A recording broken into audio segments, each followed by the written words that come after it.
Good morning, I'm Ed Lingal. It's Wednesday, the 30th of April, bringing Morning Matters because your mornings matter. A Chinese national was arrested close to the Comelec's main office while in possession of what appears to be a spying device. Investigators are considering the possibility of foreign interference in the upcoming elections. To address criticisms, agriculture officials tasted the 20 peso per kilo NFA rice to ensure quality. Agriculture spokesperson Arnel de Mesa, meanwhile, reassured farmers would not face losses due to the rice program. And President Bongbong Marcos rejects Senator Amy Marcos's allegation that the administration is plotted to arrest former President Duterte and undermine the Duterte family. Welcome to our program, Morning Matters, where we talk about the issues you need to know for the rest of your day. Now, first on the agenda, a Chinese national with an alleged spying device was arrested near the main office of the Commission on Elections. Here's the story. Authorities from the National Bureau of Investigation apprehended this SUV in Intramuros, Manila. Inside was an International Mobile Subscriber Identity or IMSI catcher. This can imitate real cell towers to intercept mobile phone communications and track location data. Kaya nito maghigop ng data. Kaya nito maghigop ng ating mobile gadget number. Kaya niya mag-store ng data. Kaya niya mag-transmit ng data within a radius of from 500 meters to 3 kilometers. So as we speak, nirecord niya na yan. A Chinese national who apparently owns the vehicle was arrested. Are you involved in this? Is this yours? Are they just gathering information for what? Di ba? And he's telling us he's a tourist. As a tourist, bakit ka gagawa niyan? According to the NBI, the vehicle was seen around various government agencies, including the Commission on Elections or COMELEC. Authorities believe that this could be part of foreign efforts to interfere in the upcoming elections. Remember na fast approaching ang ating eleksyon, ano? Hindi natin alam kung anong pakay nila. As much as possible talaga iniingatan natin na maging maayos ang ating eleksyon, maayos ating halalan. Pero kung meron ganito, gumagambala ng hihimaso, ika nga, sa ating election process, hindi maganda.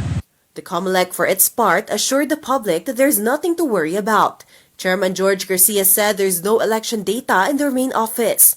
The arrested Chinese is set to face charges for possible violation of espionage law, data privacy, and cybercrime law. President Bongbong Marcos saw a dip in both trust and performance ratings, while VP Sara Duterte posted significant increases, according to the latest survey by OCTA Research. Conducted from April 2 to April 5, the survey shows Marcos's trust rating dropping to 60% from 65% in November 2024. His performance rating also fell to 59% from 64%. In contrast, VP Duterte's trust rating rose to 58% or up from 49% in the previous quarter. Her performance rating also improved to 56% from 48%. Despite the decline, Marcos retains majority support with both ratings remaining above the 50% mark. UP Los Baños political science professor Antonio Contreras says the decline in Marcos ratings is normal as his administration has moved past the honeymoon period. Meanwhile, he attributed the rise in VP Duterte's ratings to a consolidation of support, possibly influenced by recent events involving her family. Actually, maintindihan naman natin yan dahil nasa midterm na siya tapos ang honeymoon period. Kapag ikaw ay nakaupo habang tumatagal ang administrasyon mo dahil nakikita yung mga pangakong hindi natupad o kaya may mga problema, bumababa talaga yan. Nagkaroon din ng epekto kasi itong pangyayari, itong nangyayari sa mga Duterte na kung saan bukod sa na-impeach si Sara Duterte ay si dating Pangulong Duterte naman ay na-aresta at nandoon na nga sa nakakulong na sa dihig. So, siyempre nag-consolidate yung suporta ng mga Duterte base. President Bongbong Marcos dismisses Senator Amy Marcos' claim that the administration orchestrated a plan to arrest former President Duterte and undermine the Duterte family. Here's the story. Senator Amy Marcos is adamant the arrest of former President Rodrigo Duterte last March was illegal, but the palace is steadfast. Digong's capture was sheer enforcement of the law. Still, Aimee wants the Office of the Ombudsman to investigate key cabinet members and officials of her brother involved in the arrest. These are Justice Secretary Jesus Crispin Remulla and his brother Interior Secretary John Vic Remulla, PNP Chief General Romel Marbil, and CIDG Chief Nicolas Torre III. Senator Marcos made the recommendation as she presented additional findings from her Foreign Relations Committee hearings. Napatunayan ang motibong politikal na napag-aresto sa turnover kay PRRD sa pamagitan ng mid-election final campaign sprint action plan ng lakas CMD nung nagtipon-tipon ang matataas ng opisyal nung petsang 22 ng Abril. Nakaraang ilang linggo lamang, inilarawan ang mga nagawang mga Oplan Horus. Isang operasyon na inilunsad noong Abril 2024 na naglalayong pabagsakin ang dalawang Duterte.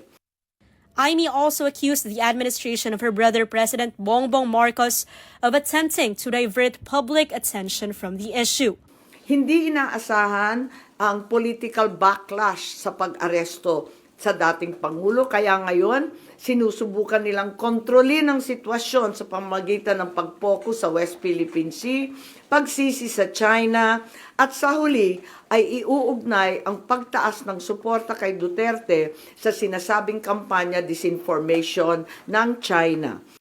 Senator Marcos, however, stopped short of saying if her brother had a hand in the alleged plans. Masamang-masama ang loob ko, ngunit ang akin lamang, kailanman hindi kami nag-away ng aking kapatid. Yung mga amuyong sa palasyo, yung mga nariyan, yung mga lulong, ayun, sila po ang ating kaaway.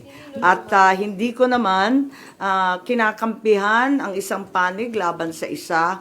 Ang pinapanigan ko lamang ay ang soberanya ng Pilipinas na isinusuko natin. Nakakahiya naman itong ginagawa natin na. Ma'am, sino daw yung lulong? Abangan po ninyo. Abangan po ninyo.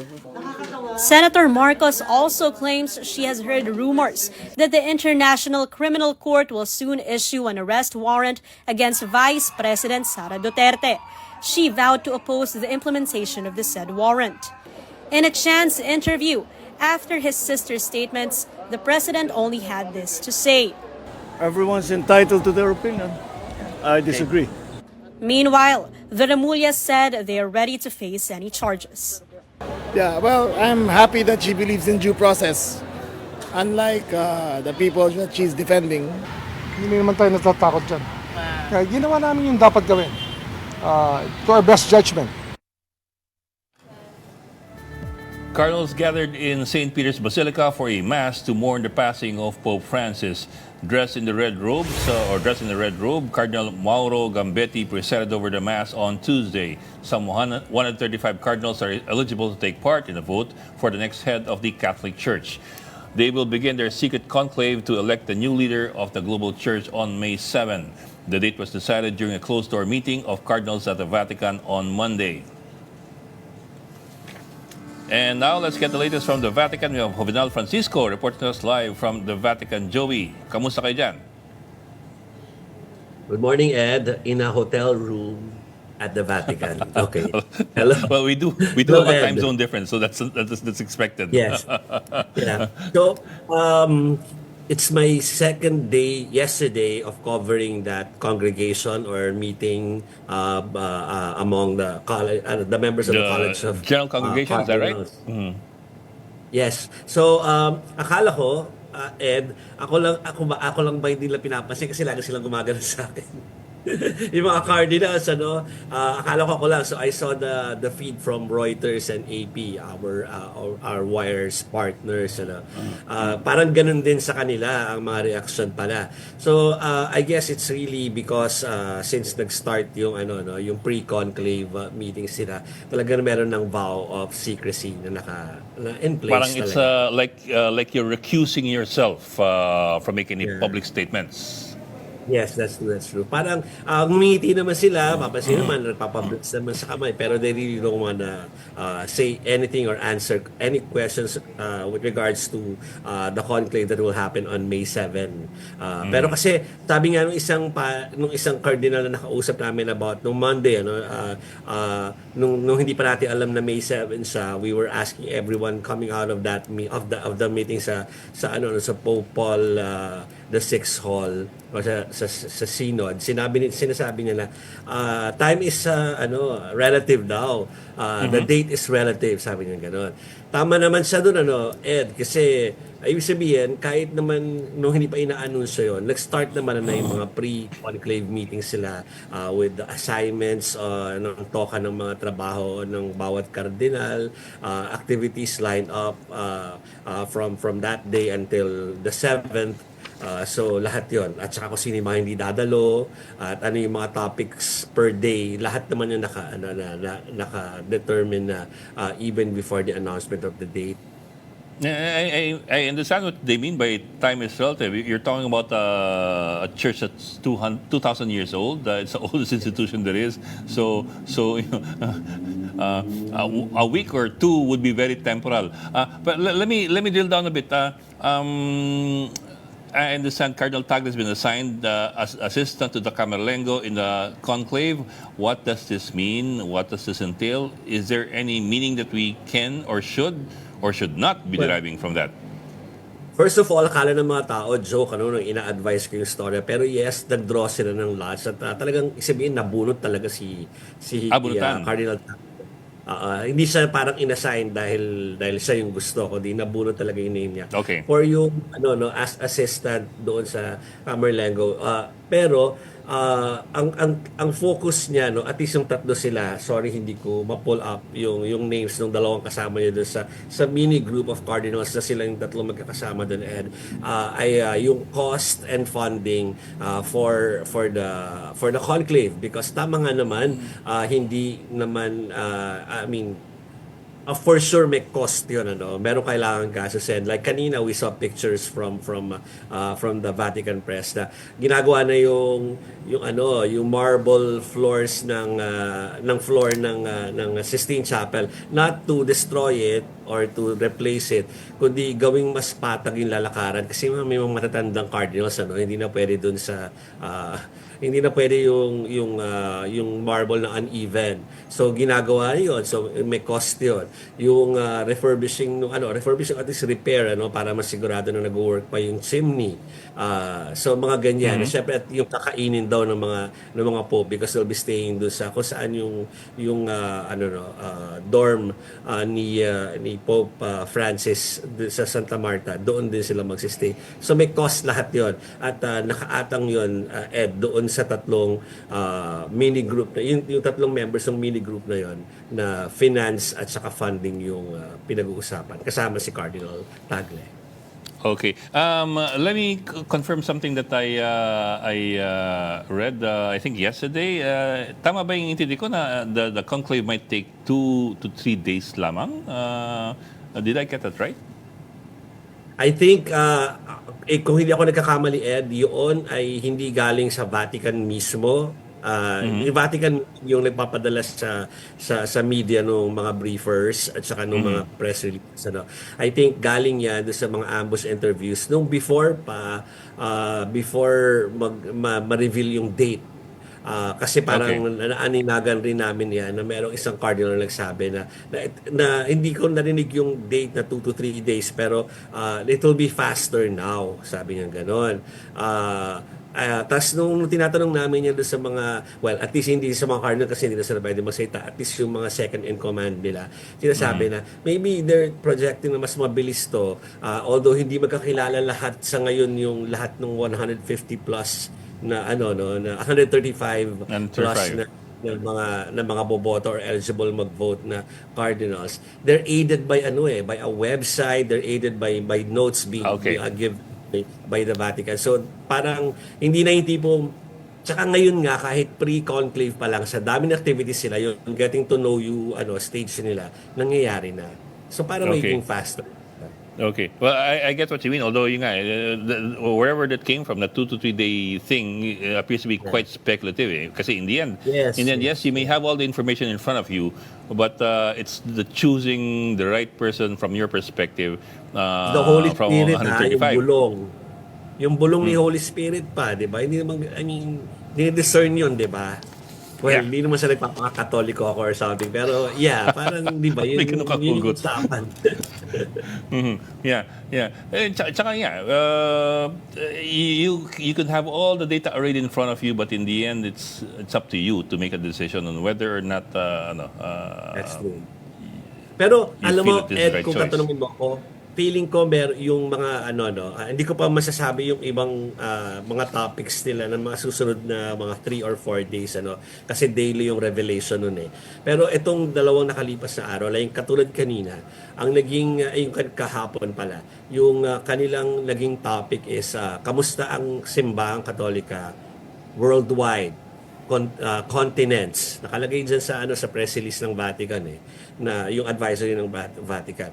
Yung continents, kamusta doon? Kasi kapag nalaman yun at pinakinggan ng mga voters ng mga cardinal voters yung estado na yun, they will be able to find out kung ano ba ang gagawin natin. Will we go forward dun sa kung ano yung vision ni Pope Francis o go back to yung parang traditional So parang doon ma-determine yun kasi kung ano yung estado talaga ng simbahan ngayon So kapag inaaral nila yon sa estado na ngayon, it will affect kung ano man yung magiging boto ng kung sino man sa selection ng next Pope, di ba? So parang depende sa mga topic na pinag-uusapan And again, although you would have 135 cardinals who can cast their ballots, 79 to 80% of those cardinals were appointed by Pope Francis. Not to impute Yes. anything there, but it's simply a fact that most of the people casting their ballots were selected personally by the recently deceased Pope. -3 na nga pala, Ed, i-add ko lang na nagtali na ulit kanina So, dalawa yung may kasakit na hindi makakarating sa conclave next week. Plus yung one, yung Betchu. Sorry, ano ba ang pangalan niya foreign Saudi. The one with the embezzlement case, nag-step aside na rin siya at hindi na rin siya sasali sa conclave. So, -3 dun sa 135. Well, that was a curious case. I mean, there were early reports that he was threatening to upend the whole conclave by insisting that he would cast his vote, even though he's, at least as far as the Vatican was concerned, he appeared to have been taken out of the voting process by Pope Francis just before he died. So now he's giving in. Is giving in, I think napakita na yata, parang narinig ko yung mga foreign media na nag-uusap-usap nung yesterday, kaya nagkaroon ng ganung decision kasi na-prove na sa kanya na talagang merong ganung wishes yung That namayapa it was in writing. Santo Papa. Yeah. And that's also, I mean, reading upon it, surprisingly, there's a Vatican court pala that sentenced him to 5 years imprisonment. I did Yes, not know that they had their own justice system. Naka-appeal, kaya hindi siya nakakulong. Yeah, well, it's true, of course, the Vatican is a state, but I was not aware that they also sentence people to imprisonment. Yes. Okay, so Ed, before mo ako Okay. bitawan sa ating conversation kasi kita ko yung isang guest na nandito na sa ating Zoom sabihin ko lang na I think my last report sa Vatican before ako bumalik diyan sa Pilipinas ay yung pagbisita ko doon sa Pontificio Collegio Filipino. Dahil parang kumbaga sila yung gumagawa ng paraan to para sila yung support group ng tatlong cardinals natin na boboto. Well, doon sila nakatira. So kanina, alam natin na doon. So bawal talaga interviews pero they were all there. So nag-interview tayo yung decano na doon. So pinakita sa akin yung mga facility So talagang para siyang, how do I describe it? Yung mga retreat houses sa Don Bosco, yung retreat houses sa sa Tagaytay or sa Baguio. Parang ganon. Ang daming facilities for them to have mga pag-iisip, pagninilay-nilay. Tas they have like yung library para sa mga resources. So ganun daw ang ginagawa ng mga pari doon to help to help prepare yung tatlo doon sa mangyayari next week. Okay, yun muna. Magpahinga muna. Joby Francisco reporting live from the Vatican. Thank you, Joby. Thank you. Do not go away. We will be back with more stories after this break.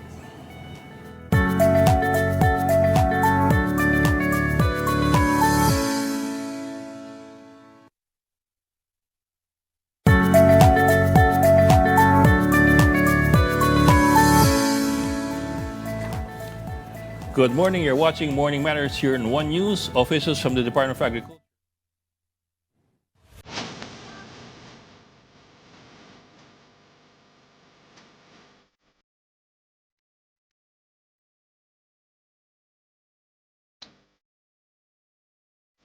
Officials from the Department of Agriculture personally tasted the 20 peso per kilo NFA rice to assure the public of its quality amid criticisms. Here's the story.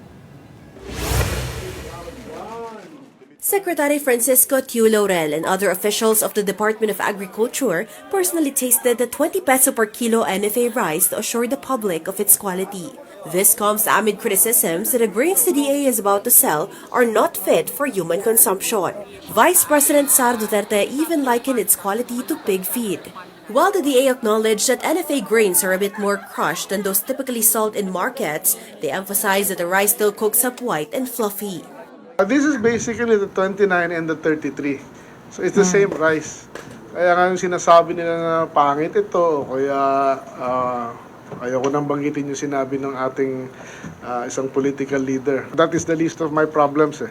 President Bongbong Marcos has earmarked 4.5 billion pesos to fund the program.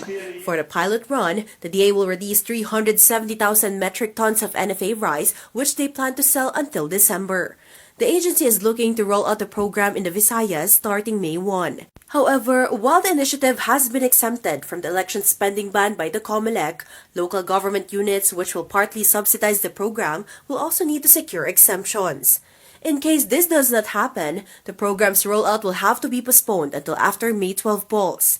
Meanwhile, DA spokesperson Assistant Secretary Arnel de Mesa assured the public that local farmers would not be at a loss due to the rice program. Actually, mahal ang bili ng NFA kumpara doon sa mga local traders natin. Last year, yung bili ng NFA on average nasa 27 dahil talaga mataas yung presyo. Ngayon naman, dahil bumababa ang presyo sa international market, though mataas pa rin yung pagbili ng NFA, ang inalaw kasi ng NFA Council for dry and clean, nasa 23 hanggang 30 peso yung range ng bilihan. So depende sa lugar, nagbabago rin yung bilihan ng NFA sa bawat nabibiling palay sa ating mga magsasaka. Excuse me. And to further discuss this 20 peso per kilo rice program, we are joined by Attorney J.C.L. Pandillo, the DA Assistant Secretary for High Value Crops and Sagip-Saka and Intellectual Property. Magandang umaga po, and thank you for joining us this morning. Good morning, and good morning to everybody. Thank you po. President Marcos has allocated 4.5 billion to fund the program. I understand that's only from his contingency fund. Hindi pa kasama ho yata yung mga galing sa mga LGUs. How will this budget be managed po? The fund is being lodged now at the Food Terminal Incorporated, and that will be used to fund po our subsidized distribution of the 20 pesos, right? And we're starting it tomorrow if the local government of Cebu would get the exemption from the COMELEC to be available for sale to the public in Cebu. And on May 2, we will start selling at the Katiwa ng Pangulo centers and other stores within Metro Manila. Okay, Metro Manila by the next day. No, ma'am, okay, I will not go into any more the allegations of quality or lack of quality as alleged by the VP. Let me go in, na lang per se to the program per se. I understand, of course, the point is to make rice or cheap rice or more reasonably priced rice more accessible to the public. But I suppose the question for a lot of other people would be, how sustainable exactly is this going to be, considering that we're subsidizing the price? I understand, if I'm tell me if I'm getting the numbers right. I understand to the tune of 13 pesos per kilo po for the 20 peso rice. How sustainable po is this in the long term? For now, we have stocks of rice, and this is going to be a pilot implementation of the 20 pesos per kilo rice. So within the next 6 months, we will see how the project or the program will run and how the public will accept or how they will react to this 20 peso rice. The most important thing here is we make it available for our public to have this low-cost rice, but not poor quality, definitely. And of course, we will free up the warehouses for the rice, so we could buy rice from our farmers, especially that it's going to be it's harvest season at this time. Yes, ma'am. I understand po. The point nga is to make that reasonably priced rice accessible to the public. And that in itself is laudable. But of course, you also have that other question of as far as policy is concerned, can we afford to have this for the medium to long term? Not just for the next 6 months. Kasi nga, in the end, this is also, well, it is also money going out of public coffers. While yes, it does make it more accessible to the public, pero syempre, it is heavily subsidized. Yes, of course, in parallel to that, we have to make sure that we increase the productivity of our local production. And there are assistance that we provide to our farmers, especially now that the budget for our Rice Competitiveness Enhancement Fund had been effective next year. It is going to be 30 billion from 10 billion, and there are a lot of interventions that we will provide to our farmers aside from increasing their capacity to produce more and increase the yield per hectare of the production of palay. So to the sustainability, that's what we are doing continuously. Yes, ma'am. Yes, ma'am. But I also understand that's a long-term thing. I mean, we've been trying to do that for not just for this administration, but as well for previous administrations. We've been trying to make rice more less expensive to produce and more accessible to the public. I'm wondering lang whether we're getting any closer to the target. Kasi po syempre, iba pa po yung yung pag-subsidize para maging 20 pesos yung bigas versus kung talagang bumababa yung presyo ng bigas dahil gumaganda ang pag-produce o yung efficiency ng production. Where are we as far as that is concerned po? At the moment, I cannot tell you as to when we can achieve the. Of course, we have to lower our production cost so we could reach that selling price of 20 pesos that we are aiming. We are, as I mentioned a while ago, we are continuously doing our study and research to lower the cost of production and increase the productivity of our farmers so that we could reach that level of price that we are aiming. Okay, I understand po. Maybe the data is not immediately accessible. Ganito lang po, if I may po, can I ask for comparatives? Kasi I understand, it's 20 pesos, pero 13 pesos more or less yung ating sinasubsidize. So that amounts around 34 pesos, I think, more or less, yung market cost, if you might call it that, kung hindi subsidized. Is that cheaper than before the program started, or is it the same? What do you mean? The same as the well, ibig the sabihin po, cost? bumaba po ba yung cost of production? This is actually the same rice that we have in our warehouses when we introduce the 33 pesos. Buffer stock. That's the reason for the food security emergency. So these are same stocks, but of course we have additional stocks meant after the declaration of the food security emergency. But the cost for that, the acquisition cost for the NFA is just almost the same. So of course we're replenishing these stocks because these are basically buffer stocks of sorts for emergencies. Continuously buying palay from our local farmers. Ma'am, more or less that's what I mean. Kamusta po yung ating Kamusta po yung ating well, yung production costs ng rice? Is it going down or is it staying the same? I do not have the exact figure for the production cost at the moment, but we are buying, the NFA is buying palay at 18 to 24 pesos. 18 to 24 pesos. So, if we use the baseline figure na times 2 po for us to get the market price, that becomes 36 pesos po sa palengke kung 18 pesos ang bili natin sa farm gate. We are selling it po kasi ngayon for our NFA rice at 33 pesos po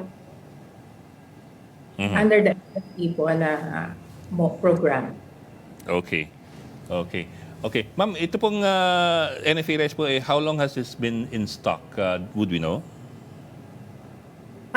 Nagsimula po kasi kaming mag-acquire since last year pa po.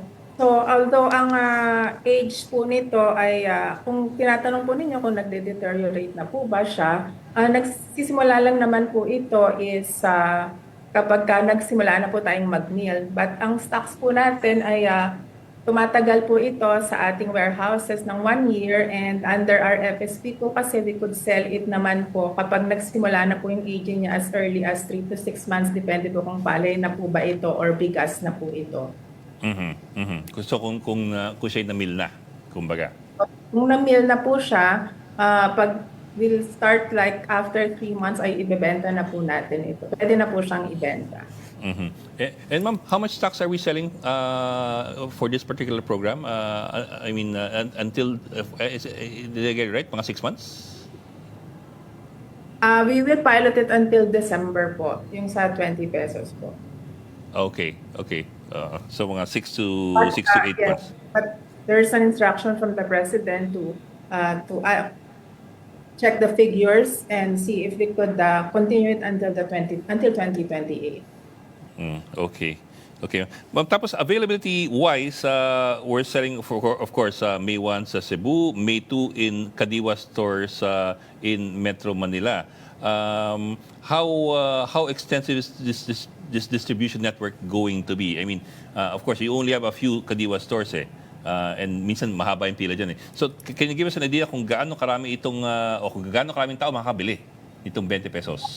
Just to clarify, for the Cebu launch tomorrow, we're still awaiting for the approval of the exemption of the local government if they could sell it tomorrow. But for the Kadiwa ng Pangulo, it is actually to the vulnerable sector, such as the persons with disability, four-piece beneficiary, and the senior citizen. The limit would be 30 kilograms per month, but we have 8 sites initially in Metro Manila, and then we will prioritize all those LGUs that joined us during the food security emergency. So we have in Davao City, Navotas, we have also in Nueva Ecija, in Laguna, as well as in Isabela.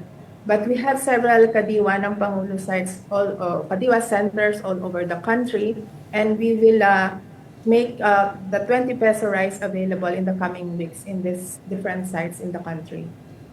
Pero only available so far to certain sectors, hindi po to the general public. Maybe for now, but for the LGUs, Yes, it will be available for everybody, and it's up for the LGU if they want to limit it to the vulnerable sectors in their area. Okay. Maraming salamat po, Assistant Secretary Jaisel Panlilio ng Agriculture Department. Thank you for joining us this morning. Good morning. And joining us also this morning is Sinag President Rosendo. So, sir, magandang hapon. Magandang umaga, and thank you for joining us in Morning Matters. Ed, magandang umaga sa lahat. Well, sir, my question kanina kasi to the DA was, is this sustainable to begin with? Kasi of course, it is going to be subsidized. In other words, maglalabas tayo ng pera, taxpayers' money. Of course, it's good, make it available to more people. Of course, that's very good. But yun nga, in the end, have we been successful in making rice production more efficient so that bumababa mag-isa ang presyo, or are we just plugging in with more money? Yeah, magandang programa ng ating government itong ilulunsad sa Cebu, and we hope nationwide. Of course, ang problema dyan is yung pera. How much will they pour in? Yun ang isang nakikita natin. So far, ang mga miller is selling around to retailer is around 31 pesos, no, yung bagong giling ngayon. So kung bibili ang government sa mga miller, pwedeng makabili sa mga miller. So open naman ang mga miller to sell their rice, no. So wala tayong problema sa stocks kung may pondo. So yun ang kailangan yung funding, kasi ito is subsidized, around 13 pesos ang subsidy. Yun ang kailangan natin. Yes, sir. Well, actually, sir, that strikes at the root of my question. It's good to make rice accessible to more people, cheap rice accessible to more people. But is this a sustainable project to begin with? I mean, we do remember the President's promise of 20 pesos per kilo on rice. I suppose this is not exactly the fulfillment of that, because when you say 20 pesos per kilo on rice, I think we want to imagine na gumanda na ang production, kaya naging mura. Hindi lumaki ang subsidy, kaya naging mura.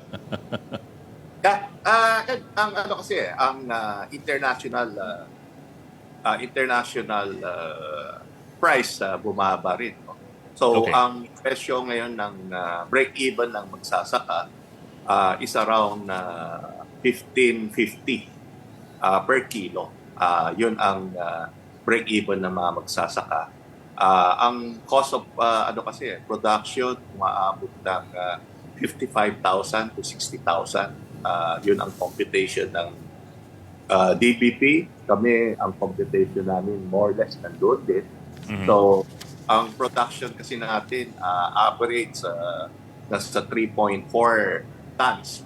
So, kaya we need to have a higher production, average production. Yung nationwide average natin is 4.2. May 3.5, may 5 tons. No? So, ang average is 4.2. So, yung cost of production nasa 15.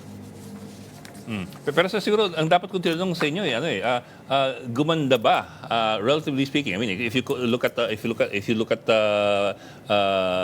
the costs of producing rice over the months, or over the past 3 years, gumaganda ba ang efficiency natin ng production ng rice? At kaya bumababa tuloy yung cost. Sabihin natin yung presyo. Yung presyo. Are we successful in making the rice production effort more efficient for both the farmers and for everybody else? Yeah, maraming factor kasi. Last year, we are hit by El Nino. No? And yung weather talaga, bumagsak ang ani natin. This year is better.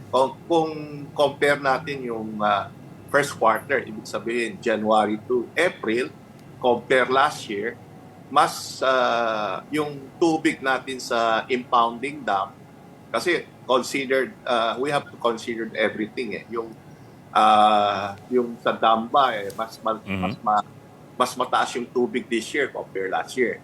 Ang sagot doon is mas may tubig this year kasi naka-imbak yung mga dam, no? Yung San Roque and other dam, mas mataas yung dam. Kaya yung ani natin this year, compare last year, yung first quarter, mas maganda yung ani natin this year. Pero kung compute natin yung yung break-even. Last year kasi, bumagsak ang ani, so bumaba yung yield. No? This year, medyo gumanda yung yield, pero siyempre, bumagsak naman yung presyo, no? Yung buying price. So, yun ang problema. Kasi last year, NFA is buying at 30 pesos. This year, NFA is buying at 18 to 22. So, malayo yung maski mas maliit yung ani, pero mataas yung presyo ng pagbili, advantage ng farmers. Diba? So, maraming factor. Pero yung tinatanong mo kung gumanda yung ani ng first quarter, lumaki yung ani ng first quarter. Yun ang pwede natin masagot. Kaya last year, mahirapan mag-subsidize ang government. Kasi kung 30 pesos yan, 60 pesos na ang bigas na hawak nila. Ngayon, at least kung 18 pesos, 36 pesos ang hawak nila na bigas, di ba? Yun ang computation doon. Yes, sir. So better this year compared to last year. Pero is that a factor of the weather po, or is it a factor of government policy or government success in implementing policies? Yeah, yung buhos kasi ng government last year and this year is the same, no? Ibig sabihin, compare 2 years ago, mas maliit yung buhos ng government. So itong last year and this year, kung i-compare mo 2 years ago, mas malaki yung binigay ng government sa ating mga magsasaka. Ang problema lang, yung weather natin, mas critical. No? So, kasi ang importante sa palay is yung tubig. No? So, yun ang malaking problema. So, kung sinasabi mo, intervention ng DA sa magsasaka, mas malaking budget. Especially for this year, kami ang naghingi doon sa Senado at Kongreso. Ang gusto ng Kongreso is 10 billion lang para sa RTL. Dinipensa natin yan sa Kongreso, kung makita nyo, and dinipensa natin sa Senate, inadapt nila yung request natin na to increase to 30 bilyones. And we think na dapat talaga masuportahan ng ating mga magsasaka aside from yung subsidy sa retail na ginagawa nila. Okay, maraming salamat po for joining us this morning, Sinag President Rosendo. So thank you for your insights. Thank you. Please stay tuned. Morning Matters will be back after a short break.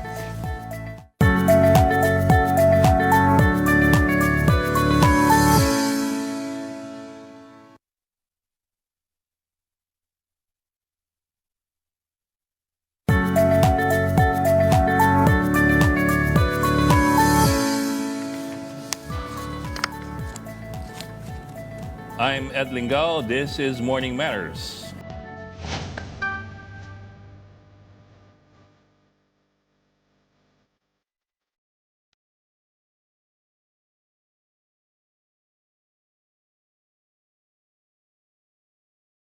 Forces have concluded their joint drills at sea under the Balikatan exercises.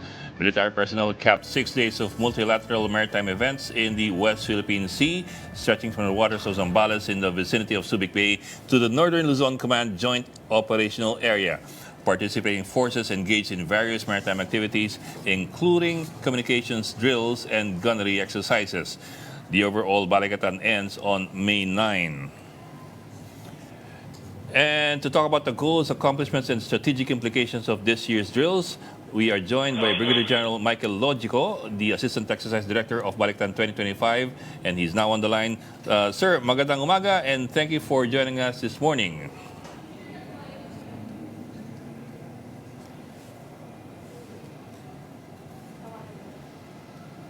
Sir, can you hear us, sir?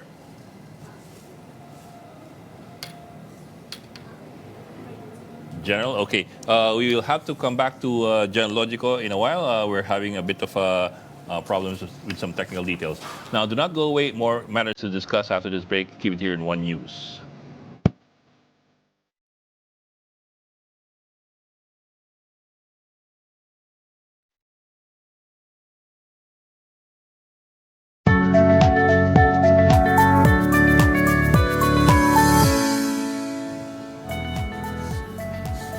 And we are now joined by General Michael Logico, the Assistant Exercise Director of Balikatan 2025. He's now on the line. Sir, good morning and thank you for joining us this morning. Good morning. Good morning. Thank you. Yes, sir. General Mike Logico, the Barefoot General, sir. Can you give us a quick walkthrough of ano yung mga significant portions ng Balikatan for this year? Kasi as far as the public is concerned, I think this is the first time we are seeing, for example, the Mistral missile being used, and I think this is by Filipinos, no? And then you also have the NMESIS. Can you give us a run through of the firsts sa Balikatan 2025? Yes. So there are some significantly new events that are being conducted right now in Exercise Balikatan. First of all, it is our full battle test. So the command and control exercise is integrated with a field training exercise. So whatever it is that we planned for last year, that is what we are going to execute now, using a plan that was developed in last year's Balikatan.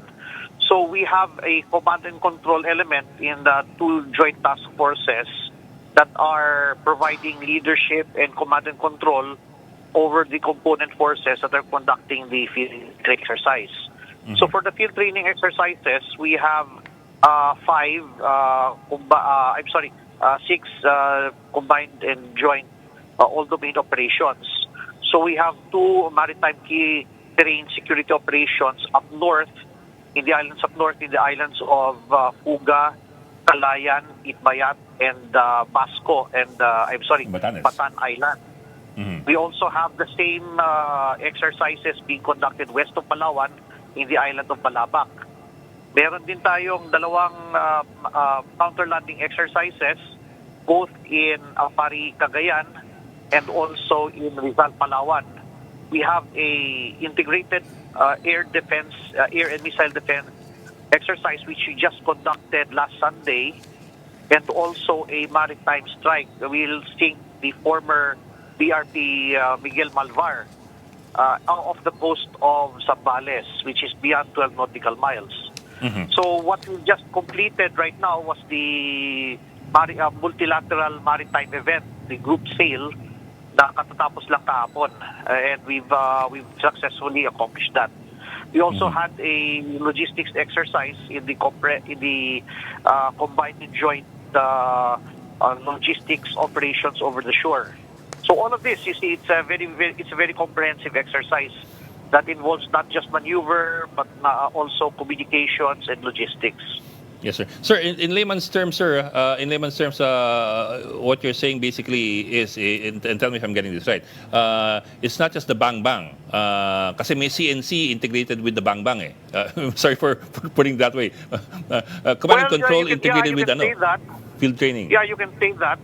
So it's a combination of live fires, virtual and constructed events. So tama, hindi lang paputok, but it also involves a lot of maneuvers, a lot of heavy lifting of equipment and personnel from point A to point B. Okay? So yung sinasabi mong bang-bang, those are what we generally consider as fires. Okay? So those are there. We have several war-fighting functions.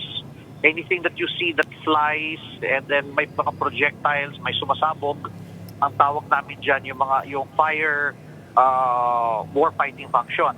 When you see things moving from point A to point B, things being loaded into transport aircraft or transport vessels, that is what you call sustainment. Okay, yes, it's a logistics exercise. When you see things like mga ships that are traversing through our maritime waters beyond our maritime waters into our EEZ, we call that maneuver. Okay, so it's a combination: fires, maneuver, sustainment, command and control, and then when you hear my voice, that's information operations. Okay, so those are IO. So it's a combination of several functions that define what we do in war fighting. So it's a very comprehensive exercise. Yes, sir. Yes, sir. Kasi a lot of people don't realize that it's not the explosions and the launches that really make the win the battles. It's deciding where to shoot and how to deliver the ordnance and when, and as well how to get the ordnance to the right place to begin with, which is logistics. I understand meron kayong replenishment at sea also being conducted or was conducted. Is that for the first time here in Balikatan? No, that's not the first time. Replenishment at sea is one of the naval operations being conducted during the maritime multilateral maritime event. So hindi lang RAS, meron din tayong mga DIVTACs, gunnery exercises, well-deck operations, cross-deck landing operations. Cross-deck landing. Yes, cross-deck landing operations, and search and rescue, SAR. Okay, so all of these are activities that they go through during the multilateral maritime exercises. And aside from that, we're also doing a lot of wargaming. We're also doing command post exercises in a secured and classified space. So there is not only the physical, the things that you do see, those kinetic events, but there are also non-kinetic events.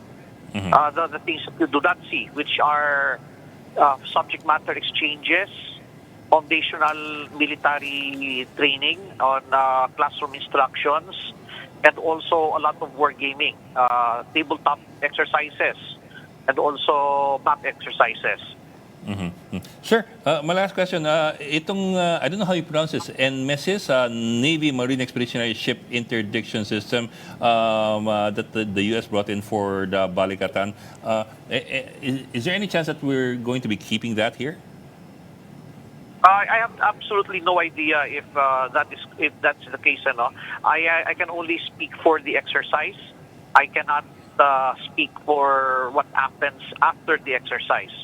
So right now we have successfully conducted a rapid insertion of the Nemesis in a challenging environment, and we have successfully deployed it. This was not only a logistics exercise, but also a feasibility proof of concept. If it was possible to bring these assets up to our northern islands to provide the proper operational reach beyond our land area and into our territorial waters. This is, sir, an anti-ship missile or tama ba? An area denial missile. Yes, it's a surface ship denial asset. Tapos, sir, will this be the one used for the Malvar? I cannot say that for now. We have a lot of the assets. A lot of assets will be used in the multilateral maritime event. Okay. Okay. Meron tayong mga ginagamit na mga ship to ship or surface to surface missiles from the Philippine Navy. We are going to be utilizing the Sea Star, the Spike NLOS, and we will also be using air to surface missiles and rockets from our aircraft, F-15s, F-16s, and we will have some experimental assets as well, But you have to understand, in exercises like this, iisa lang yung target natin. So we will try to maximize or exhaust whatever assets that we can use against our target before it sinks. Kasi once it sinks, then the exercise is over. Yes, sir. I understand, sir. Okay, sir. Maraming salamat for joining us this morning. General Michael Logico, the Assistant Exercise Director ng Balikatan 2025. Thank you, sir. Thank you very much. Thank you. And that's today's episode of Morning Matters. I'm Ed Lingao. We are One News, all sides, all the time.